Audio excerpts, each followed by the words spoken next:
حضرت ابو ہریرہ رضی اللہ عنہ فرماتے ہیں کہ نبی اکرم صلی اللہ علیہ وسلم نے فرمایا، جب کوئی عورت 5 نمازیں پڑھے،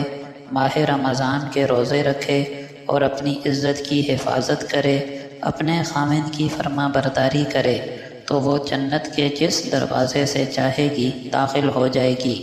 سیدہ عائشہ صدیقہ رضی اللہ عنہا فرماتی ہیں کہ نبی اکرم صلی اللہ علیہ وسلم نے فرمایا،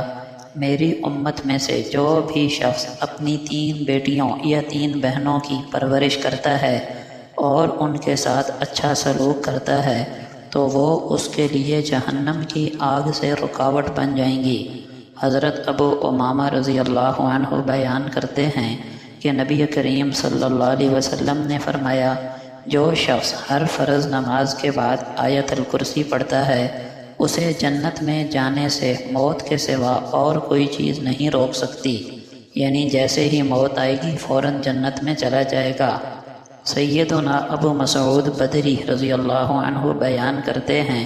کہ نبی اکرم صلی اللہ علیہ وسلم نے فرمایا، جس شخص نے رات کے وقت سورہ بقرہ کی آخری 2 آیتیں پڑھ لیں وہ اسے کافی ہو جائیں گی، یعنی رات کے وظیفے سے کافی ہو جائیں گی یا شیاطین و آفات سے حفاظت کا ذریعہ بنے گی۔ رسول اللہ صلی اللہ علیہ وسلم نے فرمایا،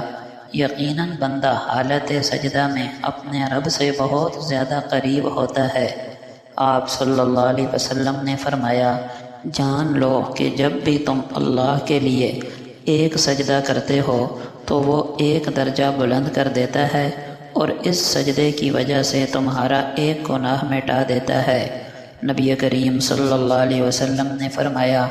آپس کی عداوت اور بغض سے بچو، کیونکہ یہ تباہ کن چیز ہے، کیونکہ دین کو تباہ کر دیتی ہے۔